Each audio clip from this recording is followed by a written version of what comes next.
All right, welcome to the long-awaited return of Catchupcast. Return of the Cast. Return of the Cast, that might be the episode name. It's been, months since we did this. Maybe 1.5 at the most. Which is, I feel like, when you think about it, months. It is plural. Yeah, but not 2 full months. It hasn't been 2 full. It's only slightly plural, then. Can't be slightly plural. Well, it's not singular, either. Welcome to Grammarcast. No. If you've forgotten, I'm Ethan. Well, I'm Isaac. I think any bit that we did before should now not. Oh, this is season 2. This is season 2 of Serial, the podcast. We've changed everything. We're gonna catch a new criminal this week. Hope you enjoy. You're listening to Catchupcast, the podcast where, believe it or not, we do not discuss condiments. So it's summer right now. The reason the podcast went on hiatus was because toward the end of the year, things just got kind of hectic. Yeah. And we had some technical issues. We recorded 2 full episodes. Yeah, we did. There's some mystery episodes out there that are destroyed by, I don't know, probably my computer or my, just inability to be able to talk into a mic straightforwardly. That could be it, too. Yeah. Because there's little bits of it. Essentially, Isaac's audio that he sent me wasn't loud enough or something. There was some sort of issue. It's distracted. So there's half of episodes, just my half, that we could release, but that would be really stupid. And the audience could participate. Right, it's like a conversation. And, add in the parts between, so Ethan will start off, and then you, start off also, and then see how close to the conversation you are, and, just see where it goes. It's a Mad Libs podcast. The world's first. That's actually Mad Libs is one of our sponsors. Well, that's a bit from last time, too, isn't it? Yeah, we can't do that. We're going to be a little more grown up about our sponsorship here. Because we're hoping to get real ones this time. So we have a Patreon that you should go spend money on. Did you make a Patreon secretly and not tell me? Is this the big reveal? Actually, no. But so our moms can give us some money. That was a great idea you just had there. We should cut this past 5 minutes out and just actually do that. Just start fresh. Make that joke a real reality. Who would fund our Patreon? I don't know. I feel like the internet is a wonderful place to find people to give you money for doing things that you're going to do anyways. Sit and have a conversation. Get paid for it. I mean, that's actually a really good point. Yeah. If you want to give us money, I'll drop my Venmo in the description. And I've never used Venmo in my life. Feel free to give me some of that sweet, sweet money. Feel free to just take it also. Well, you can't. No, don't do that. Feel free to... We're starting a bank. A podcast that's actually also a bank. There's probably some law against that we can't do. There's definitely some law against that. I feel like there has to be some sort of established... you have to be a government organization or, go to the government to become a bank. To register as a bank. I don't know. We're going to start printing our own money, too? We're going to go all out? No. We're just going to take people's money and give other people the money and... Are we loaning it to them? We're loan sharks. Do they have to give us collateral? No, see, what's going to happen here is I've pulled up the definition of money laundering on my phone here. Oh, yes. And we're going to do exactly that. So you're going to give us your money, and we're going to ask other people for their money that we're going to be investing, but we're going to give them back the money that somebody else gave us, but just a little bit to keep them enticed so that they give us more money to invest. But then we always give back, just enough to keep them interested and be like, oh, no, it's this quarter, man. We just got to make it to next quarter. Next quarter is going to be better. I've seen a flaw in this plan. If we do this and we go through with it, this money laundering scheme, we have a full confession that we're putting on the internet. Yeah. And government, that was all a bit. We were premeditated crimes are overrated. Okay.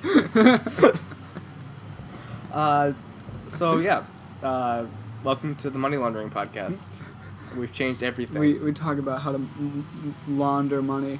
Just a side note, listeners, don't actually. Do you ever find a good That's $20 bill in your pocket after you did laundry, and you're like, yeah, and it survived somehow? No, it does. Yeah, money's made of money's pretty sturdy. Yeah. I don't know if you know this. You should probably wash your money too. It's pretty dirty.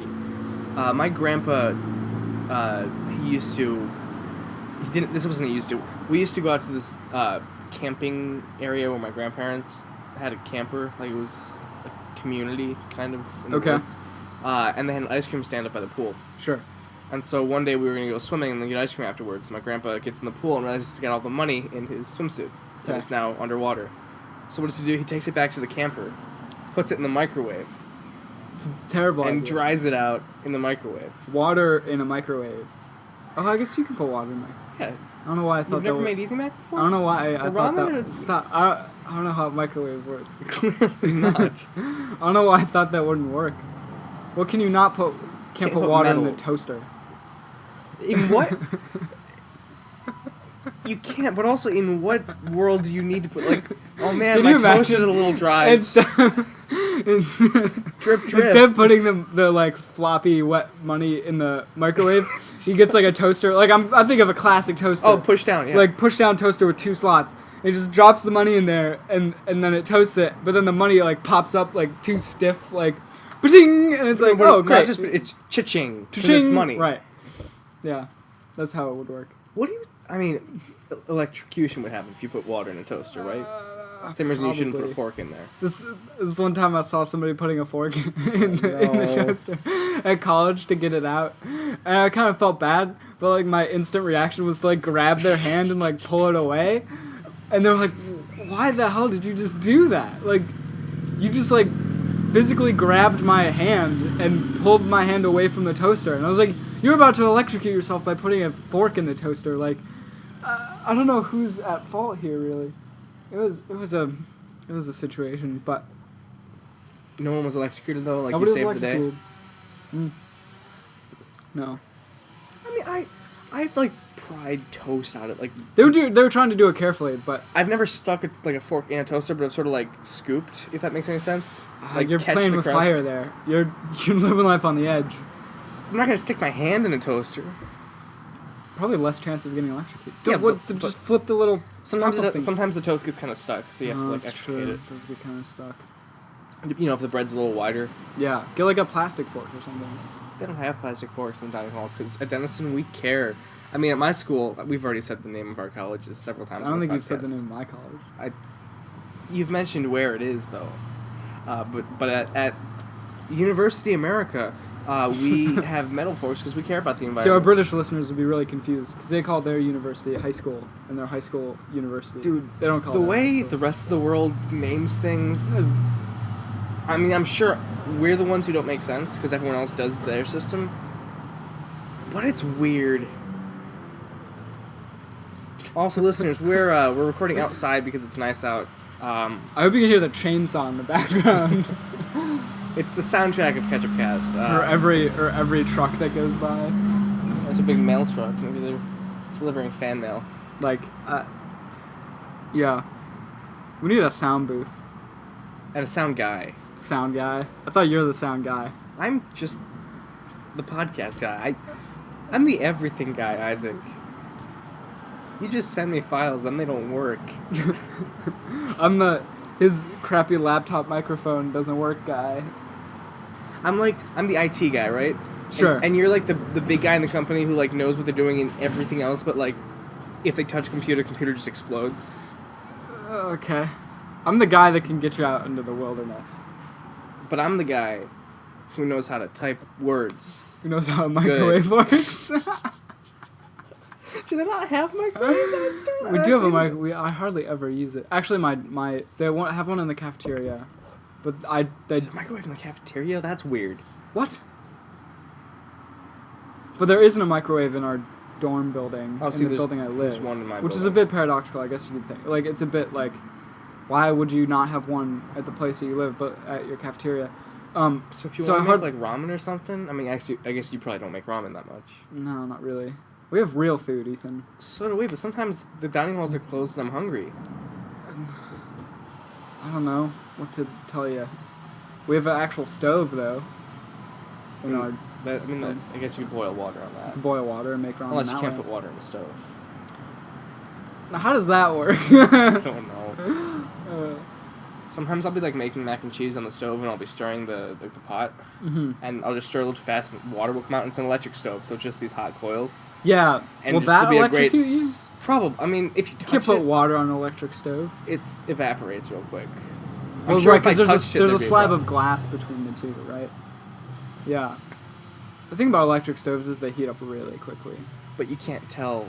But you can't tell. I like gas stoves a lot. Glass better. stoves are yeah. Electric stoves are probably better in the long run, less explosive. Probably more efficient. I mean, you can't, like, blow up your house with an electric stove. You can't, like... If you tried hard enough, I'm sure you could. Not really. You ever hear about people, like, leaving the gas on their stove and then, like, killing... Right, smoking a cigarette, and then kaboom. Yeah. Would that happen if you... I mean, I guess it would, wouldn't it? There's this If thing there's called the enough gas. stoichiometric... didn't pronounce that right. Stoichiometry. I've heard of stoichiometry. Which is the proportions of gas and of, like, dilutions. So, like, you have to reach a certain proportion of oxygen to propane in order to catch it on fire. Like, you can't, like... Same with white gas. Like, you can't just, like... Well, gasoline, really. If you just, like, take a thing of gasoline and, like, drop a match into it, like, the top of it's lighting on fire, but not the whole thing of gasoline, because that's where the vapors of the gasoline and the oxygen are mixing into the right proportions in order to catch on fire. It's not actually the liquid gasoline that's catching on fire. Same with if you, like, put... And it also, like... It'll depend on, like, the type of flame. Like, with a camping stove, you have to prime it first. Right. Where you're burning the liquid first. Is that when you pump it? Is that what you're doing? You're putting pressure in the bottle. That's not priming it. You put pressure in so then it squirts out. But it's at first coming out as a liquid, and it burns really It burns like orange. It's like a really dirty burn. But once it heats up enough in the little thing, in the little tube that goes up over the stove element, it'll turn into a vapor because it's even more pressurized. And then you get your lighter in there and pull your and hand then out and then it burns a lot cleaner. It's a different stoichiometric proportion. Could you blow up a camping stove? Yeah, I've done it. That's not good. That's kind of cool. And also, if you, like, spill the fuel everywhere, and then if you prime it too much and you spill a whole bunch of fuel out of it, and you light it on fire, and that fire makes its way back to the fuel bottle, and then burns through that would be a big explosion. Burns through the pump seal, and then explodes. Has this happened? It didn't. I've heard of it happening. But And you I've haven't- seen the evidence of it happen, but I wasn't there. Escaped with your life, probably. Clearly not, because there's evidence people were there to tell the story of it. Yeah. But, huh. It's pretty cool stuff, huh? Pretty hot stuff when you think about it. Yeah.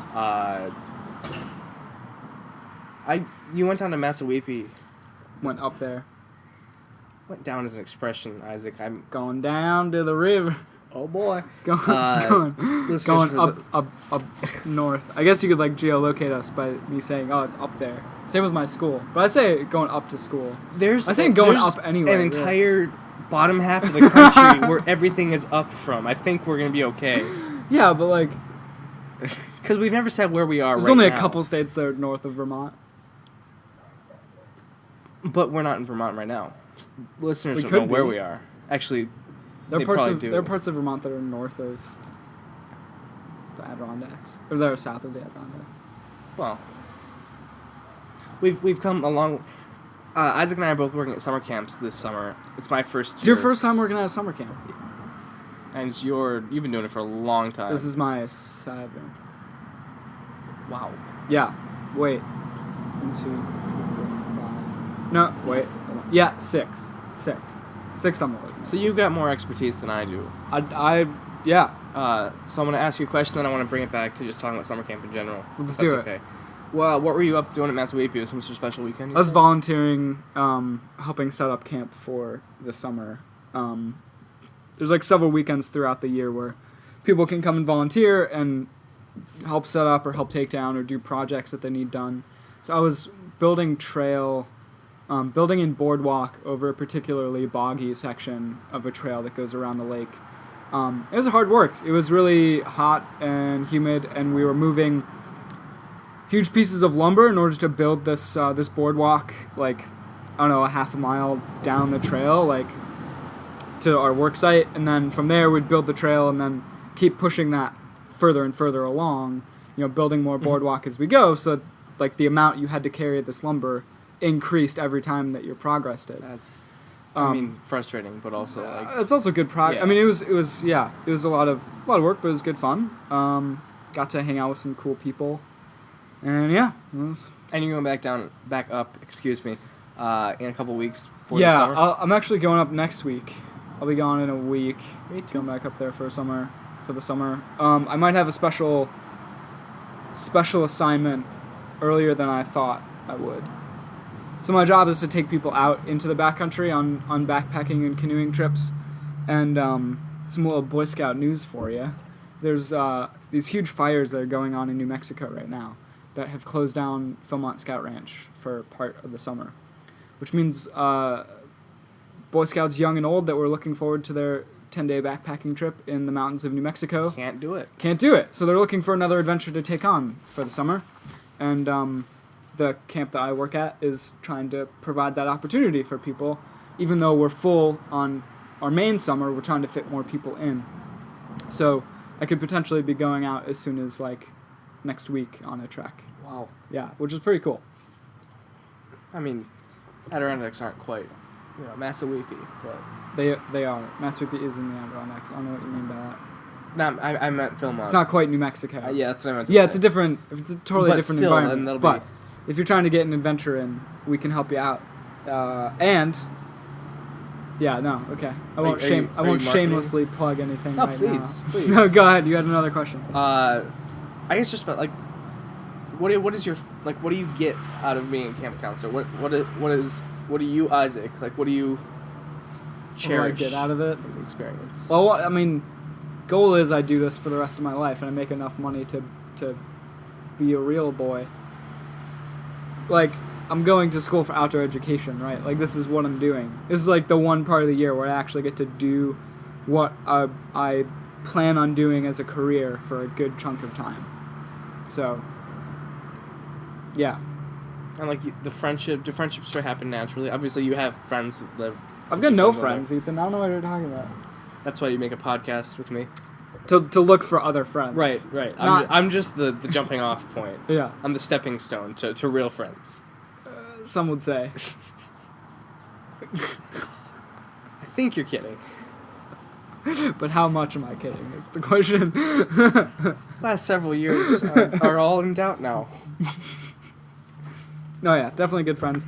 They're like my summer friends. It's like spheres of influence almost. Mm-hmm. It's like I got like my summer people, and I got my school people, and I got my home people. Like I got like these like areas of my life that are most of the time kept separate, and I think for good reason. But also, get to go see people that I don't get to see except during the summer, and that's a really cool experience to have. Also, I find that I somewhat turn into a different person when I go up there. I turn into a different person every time that I change environment. And I think go to school, I'm a different person. There is a version of you that exists home. in each place, and you sort of inhabit that version. Yeah. Because it's very comforting to at least go to camp and have a group of friends or a group of people that don't know anything about what my year has been like, and I can choose what to tell them. Right. I can sort of write my own story there again. And that's why I've worked at 2 different camps. Well, really kind of 3, but 2 mainly. And that sort of start over in a way. And this is your opportunity right now, right? This is what you're going to be doing. You're going to go to a new place. You've never met these people before. I know one person. You know one person that was just great, and that's cool. But you can tell those other people whatever you want them to know about you. And you don't have to live in the past about what you did before. You don't have to you literally start brand new, and you can, is it take on a new name, for example, shave your beard. That's one of those things might happen, and it's not the beard. Take on a new name? The name's Mark now. And I think that's a really good thing to have, is to be able to separate your life like that. You know how in college, when you first started going to college, it was you sort of made friends with people who were there because they were there. Yeah.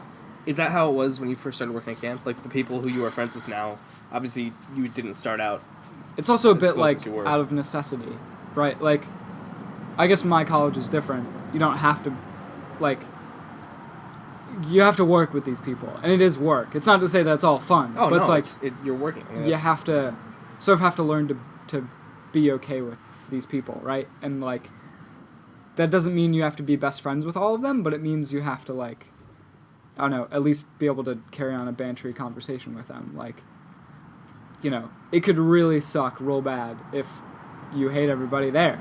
And that might happen, and that's okay. But like it's good to go into I don't think that's to gonna go happen. into these situations with like a little positive and like be open-minded and don't yuck other people's yums and just like That's a great expression. I've never heard that before. you never heard that before? I like that. I think it's my goal to get that phrase onto every episode of this podcast.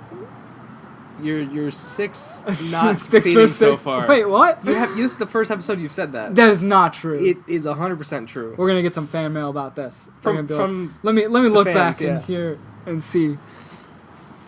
Listeners, if I'm wrong, I've definitely said that before. On this Venmo podcast. me $10. If I'm right, Venmo me $6. That's yeah, but if he's wrong, you can deduct it from his Venmo. From this bank, from our bank. the Well- Catchupcast Bank of America. But yeah, so it's a great opportunity to do that. One piece of advice is that take your job seriously, but not yourself. I feel like you have this down, seeing how you're an actor. I was gonna say, Isaac, have I ever taken myself seriously in my entire life?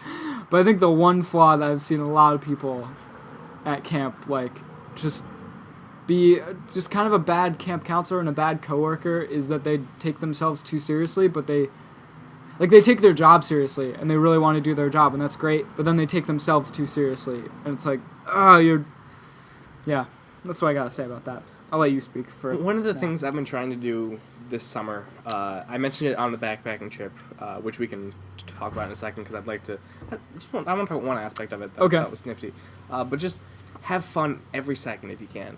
Yeah. Like, even if you're doing something gross, like climbing uphill for a while, enjoy being in that moment and just, do the work, obviously. Climb the hill,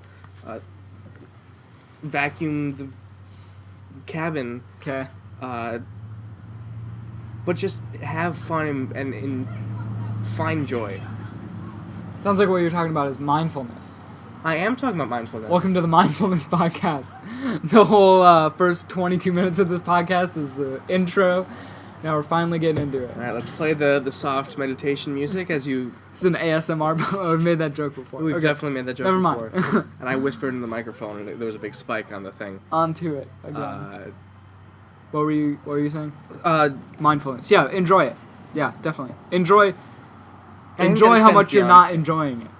yeah. Like if you love what you do, you never work a day in your life. Is a saying I hope to maybe not take too ironically, but yeah. And I think, in whatever you're doing, find a kernel of joy. Because, what's the point? See, there's this. Nah, okay, yeah, go ahead. No, what? you mentioned it. Yeah, The listeners I are on know. the edge of their seats now. Yeah, but I feel like this isn't a good piece of advice to be like putting out into the world, depending on who our audience is. Oh, there's a disclaimer. There you go. Motorcycle drives by. To all the parents that are listening, this is a horrible idea. But when I was in middle school, I used to be grounded, right? Like most, I feel like Everyone's grounded adolescents, somewhere, yeah. everybody's grounded. We all do stupid things. We all, don't hand in our homework and feel like we're a punk. I was a punk. But the thing is, no, you weren't. You definitely weren't. Sorry. And so I'd be punished, right? I'd be grounded. And, that's no hang out with friends, that's no TV, that's no video games, that's whatever that punishment was. But I'd learn to enjoy it. I learned to be like, this is kind of nice. Like, I don't know, something about sitting in my room, like, I just kind of enjoyed not really having to do anything. Or not really, it just was. And it was mindful, right? It was like, okay, now I get to, meditate in my room for 5 hours now that I'm grounded. Like, all right, this is okay, I'll go take a nap. Something like that. Which then it was like, I didn't really mind getting grounded, so it took away the idea of it being a punishment, and it was like, yeah, all right, yeah, go ahead. Like, You beat the system. I beat the system. I was like Stalin. I was like, I don't really care. I was such a little nihilist when I was a kid. It happens to I still am everyone. a Yeah. nihilism This happens is- to everyone. We all become a nihilist every once in a while. It's 2018. You gotta have a good dose of nihilism. I don't even know what nihilism is. It's just sort of the belief that, like, stuff sucks. Nothing so matters. nothing matters, and just live your friggin' life, man. As a good friend of ours once said, just live. Just live. Just live. We should get him on the podcast sometime. Guest podcast. Have we have any guests on this podcast yet? There was someone on the phone who hung up in one of the episodes. What?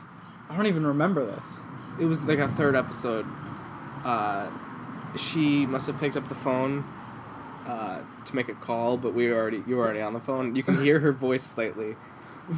Wait, what? Yeah, if you go back and listen toward the end of the third episode. Somebody called me. No, someone like called on. You know how you're using a landline? Someone picked up the landline. Right, from my So you my can dorm. hear her voice. Oh, And that was our first guest. that's fine. I totally forgot about that. And then shortly after, your recording cut out. Oh, right. You're using a bus drives by. You're using a fancy program to edit this. Honestly, this was free, and it came with my computer. Oh, GarageBand. Yeah. Okay. So- Apple sponsorship. Probably not. I feel like we could get in trouble for that, saying we have an Apple sponsorship. That's not true. Apple's got goons everywhere. Apple's in there. Someone's in there sitting like Somebody's sitting in your laptop. like Tim Cook's on his phone and he got a little notice. Jeff Daddy Bezos is. He's Amazon, not. Yeah, but he's probably still listening. Probably not. He's got better things to do, I hope so. like building rockets. Oh, that's right. He is doing that. God, I Welcome to don't know. the Jeff Bezos section of the podcast. Yeah. What do we want to talk about? I just wanted to touch on our backpacking trip for a second. Sure, yeah, Something we that I can thought touch it. that I hadn't. We can touch it with a 10-foot pole. I was thinking like a 5-foot pole. 10 feet's kind of like that's big. That's hard to like. Pretty far maneuver. away. So Isaac and I and some other people went on a backpacking trip last week. Was it? Yeah. For 2 days. Some and state forest land. It was beautiful. Yeah, it was cool. I mean, I liked the Rock City part better than the Holiday Valley part Yeah. because Holiday Valley was Holiday Valley. Well, I mean, yeah, it's interesting. I feel like all second-generational successional forests look very similar. Can you translate what you just said? It's in like, the area has been disturbed, right? This isn't like pristine forest. Like, this is the third or fourth time that forest has grown back to that stage in its life. So you see a lot of the similar species. You see a lot of beech trees. You see, a lot of new growth beech trees. I could sort of tell which trees they had left from the last succession, which ones hadn't been cut. There's also some like first successional pine forest. Like, it was really, like, I guess I just know that ecosystem very well, which was pretty interesting to sort of translate. It's much different from like a pinyon juniper forest of the west slope of the east slope or the west slope of the Sierra, or like. Well, I mean that's a whole different ecosystem too with mountains. And whatnot. Yeah, it is. But it's like now I have the context to put that into perspective and be like, oh, this actually is what this is. Like, it's hard to, like, for you, I feel like Another school bus. That's gonna happen. maybe you've like grown up in like that type of forest. I certainly grew up in that type of forest, like all through, like, up until very recently, and got very familiar with it. And it's like, wow, this is all the woods is. Like, when you call it the woods, like, Right. It's the second. it's this type of ecosystem that has been disturbed in this way and that has grown back with these species. But like, now that I've gone to explore other parts of the nation, it's like, oh wow, like, no, this is really unique, and like there's other differences, and like this isn't exactly what the woods is everywhere, which Right, is really Sometimes the woods is a lot more dense, right? more dense, less dense, older, larger. Like, it's It's as diverse as anything else. But Yeah. we think of the woods as this cookie cutter. as where we came from. And that could be true for anybody, really. Like, Right, some person who grew up in New Hampshire might think of the woods as this really huge New Hampshire forest. I was trying to get adjectives there. No, I get it. Yeah. But that's their woods, and they'd come here and be like, "Whoa, this is crazy." There's So that was no like my trees." perspective that. Versus we're here, and then we go someplace like Vermont or West Virginia, forests like that. Yeah. It's like, oh my god, this is crazy. It is different. Yeah. That's cool. But I wanted to touch on is water. As you know, we had. You decided to bring a one water. That bottle. wasn't what I wanted to discuss. Your own faults? Oh, what a surprise! I don't have faults. Okay, me bringing one water bottle was stupid. It was stupid and thoughtless. But the thing is, in another circumstance, you'd be totally fine, right? Like in. Well, I just thought we'd see more water. Like I thought. Yeah, more me too. But you got to go there to find out. That's true, and I knew we'd be filtering, which was fine. Other members of our group were not fine with that. How so? What do you mean? Certain members, I'm not going to name them, were like, "Oh, is this safe to drink? Is this safe to drink?" Oh, like. The second day, even. After. I mean, the short answer is no. The long answer is yes. Like, no, it's not as safe as a chlorinated, filtered. But you're not going to die city from water. it. You're not going to get cholera. I would hope not. This isn't the 1800s. It was the first water disease that popped in my head. In all these frontier towns. Yeah. But at one point, you talked about maybe getting water from puddles, and that. Yeah. I just hadn't thought about, like, what it's like to really have to search for water before. Because even when I went back in almost 2 years ago, we were along a creek. So it was easy to just scoop up some water and filter it. Yeah.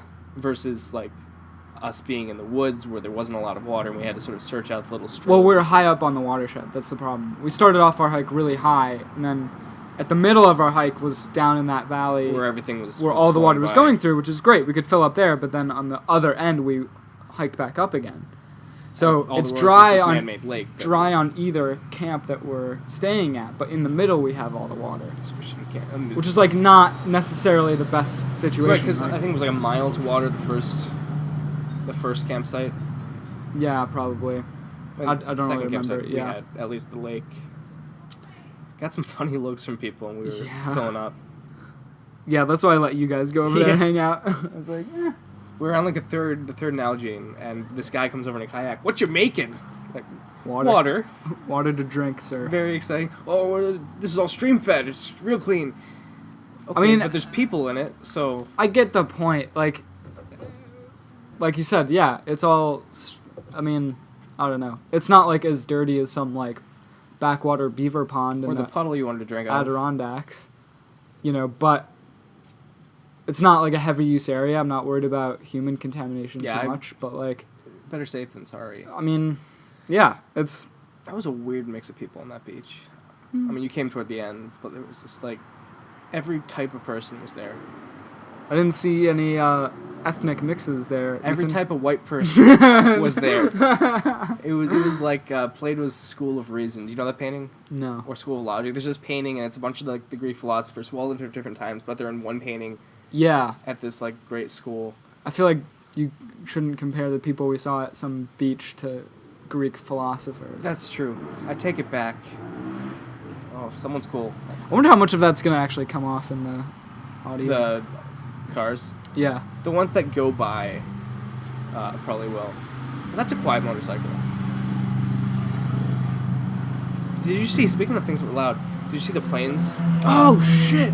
I forgot to watch that today. Dude! There were like 6 of them, 2 really big ones and then a couple smaller fighters. Oh, man. How did I miss that?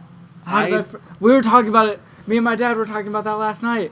My mom called me. She let me know. 12:30 they flew overhead. I was sitting out on the porch reading. It doesn't matter what I was reading. It was the Dungeon Master's Guide for 5th edition Dungeons & Dragons. I wasn't even doing anything important at 12:30. Just forgetting our history. Just forgetting. Listeners, there are a bunch of World History War II begs to be forgotten. planes. This weekend it's an air show, I think. Yeah, I think so. Nearby, and they were testing the planes or something like that. Well, it's like a whole like you said, it's like a living history, I don't know, exhibition or something that like travels from airport to airport. It was really like, because you know how airplanes, you can hear an airplane? Yeah. these sounded like it was an old, like a different sound, Mhm. obviously because it's different engines. Like I heard it and it was like this sort of low hum, and I looked up and like these big planes, and then like 6 fighters flew next to them. Messed up. And D-Day was recently, so it's a little celebration of. I mean, not D-Day June itself. 6th, What's yeah. today? The 8th? It's the 7th. Is it only the 7th? Yep. Oh man, I need to look at the calendar more often. So you want to talk about water on the backpacking trip? What else about the backpacking trip did you want to talk about? Just that? Just water? I mean, I'm trying. That was the thing that stuck with me. Like, Yeah. also, good cooking. Thanks. You didn't considering- notice the pot was way too small for the stuff. Well, that I I'm had. considering the size issues. Yeah. Yeah. No. It worked out all right. Yeah. The pot's really meant for 2 people, Not for. and the stove is really meant for like high altitude snow melting. So it's not really like a good combination, but that's It all I worked have. out. It did. Yeah. No, I feel like our food turned out pretty good on that trip. My mom wanted to make pasta for dinner the night I got back. I said no. We I'm had not gonna pasta eat 2 nights in a row. 3 nights in a row. We already had pasta 2 nights in a row. Did we? Yeah, we had tortellini the first night. I could eat tortellini every day of my I life. could eat tortellini every second of my life. That's not the point. Yeah, so like, all right, one pasta dish that you don't mind eating all the time. Next that off the list. We had pesto pasta one Which night. was very tasty. Even the grass that I had to pick out was very tasty. That's the pesto, all right? Oh, sorry, the extra pesto. the ground pesto. But no, yeah, it was. To be honest, I don't know how you're gonna feel about this, but to be honest, it felt more like a work trip than a personal trip to me, which is interesting.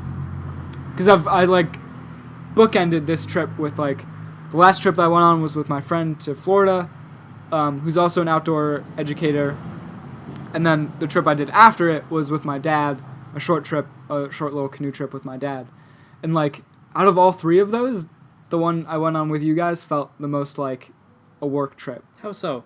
I don't disagree. I'm just curious. Like, I was in charge of the risk management, in charge of like focusing on like how the water situation was being handled. Like, I was in charge of all the navigation. I was in charge of all the cooking. Like, not that I had to be, like I wanted to be. It was fun. It was You great. seem to be enjoying. And it was, yeah, it's fun to do that, and that's what I enjoy to do. But it was like,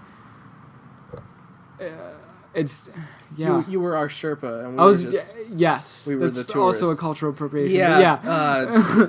Don't. I was your culturally guide, appropriate. essentially. Yeah, that's a Yeah, non. I was your guide, and that's not necessarily true when it comes to a trip with me and my dad or me and my friend Joe. Where like we both have a pretty clear idea of what we're doing. Like me and Joe both have the experience to pretty much pull anything off, and it's like, all right, we can both go with the flow and like ebb with each other and like really like just make it up very organically. Mhm. But when I felt like it was our trip, it was like, all right, I'm calling the shots here. Like, not to say that you guys couldn't, Well, but probably best you did. yeah, probably best I did. Because other members of the group space out sometimes. Had never done it before. You know what I mean? Yeah. Which is fine. I don't mind playing that absolutely. role. That's a role that I enjoy playing. But it's like, I think everyone enjoyed it. that felt more like a work trip than like a personal like ebb and flow. Like, yeah, let's do this, let's do that. Like having a conversation with like, it was so short. it was so short that it's like, all right, let's just do it. Like, here's what we're doing. Let's do I it. feel like if maybe next year we do a longer trip with some people and maybe it becomes. It didn't. Also, the place we went to didn't really give a lot of options to make our own path. It was like, once the day got whittled down, it was like, all right, we really only have a couple options here, and like, the water situation is Yep. going to narrow it down to what we need to make. So, yeah, which is fine. That's how it goes sometimes, you know. There was a cool element of like survivalism in it with the water, like just Yeah. that determining where we had to be. That's true. There's this really interesting book called shit. That's a strange title. Shit. Wilderness in the American Mind. Who's it by? It's by Robert Fraser Nash, and I read it for a class. Recommended for the podcast. Recommended reading, yeah. I read it for a class I was taking in California, and it talks about how, especially here in the United States, we view our wilderness experiences and what sort of origins that comes from. And there's like a period, I forgot when, but it's like, I think it's like the early 1900s, which is early 20, wait, how do you say 19, it's like 1900. That would be the 20th century. 20th century, the beginning of the 20th century. You sound more like professional, like... Yeah. I always get 1900. Oh, the 20th century. Oh. I always get that confused because like it's very confusing. It doesn't make any sense. I guess it's because you count from 0 or something like that. But anyways, I think that but still, where survivalism was like really popular, and it was like very much so part of a cultural appropriation of the Native American cultures, and that like, oh, we're surviving off the land, we're being pristine, we're like really doing it. Like I don't know, we're like communing with nature by how close we can come to like being starved and like dehydrated. And it's like, I see where that like translates today. We see like Survivor Man and like Les Stroud and like right. What's the Man vs. Wild? Man vs. What's Naked and Afraid? What's the Naked Not and Naked Afraid. and Afraid. Is it Naked and Afraid? Yeah, I had a friend. Oh my god, who almost got like asked to be on that What? show. Yeah. She's an amazing person. Like Tell this story. You have to. We're gonna have to wrap up soon, but I want to hear this story. She didn't decide to go. There's really not much of a story to it. Is But the like, story, now that I think I think it was via Instagram or something. She'd been posting, like, she's an amazing outdoor educator. Not that she's going to school for that, but I feel like she is in her own right, like an amazing outdoor educator and like awesome environmentalist and like wonderful person all around. 10 out of 10 would recommend. But, and she got like a DM on Instagram or something from like the Naked and Afraid like Discovery staff being like, hey, we like what you're posting, like clearly you're a great outdoor clearly into the outdoors, like hit us up if you want more information on being in Naked and Afraid. She thought about it for like a good like couple days and was like, oh, I really could do this, like, but she ended up deciding not to. Like, how did they find her? Like, do you think was she posting hashtags that they could follow, or? Yeah. They probably also just like have a whole bunch of researchers that are like looking through social media trying to find people that are the right fit and like, yeah. No, I know you don't have social media, but if you were asked to be on Naked and Afraid, well, I mean, would you think about it? I would definitely think about it. Yeah. I don't know if I would take it though. Depends. I like the wilderness. The thought of being naked in it is not a thought that I enjoy very much. I mean, just the amount of bug bites we got last week. Yeah. With clothes on. I was gonna say that it depends on where we go. Yeah. And of which I've got no say in at all as a participant. Yeah, but they just drop you somewhere, right? Yeah. I don't know. I think it'd be interesting. Well, I'm thinking about it. If it happens, everyone, listeners, you should tune in. Or DVR it, or whatever people do with TV these days. DVR. Watch it on Nobody's heard the streaming. phrase DVR in... What does DVR stand for? I don't know. See, nobody even knows. What does DVR stand for? Direct video recording. Oh. Maybe, I don't know. I just made that shit up. Digital something. Whatever. Looks like we're about out of time for this episode. So that's it for this episode of Catchupcast. Hope you've enjoyed it. It's good to be doing this again. And we'll see you guys next time.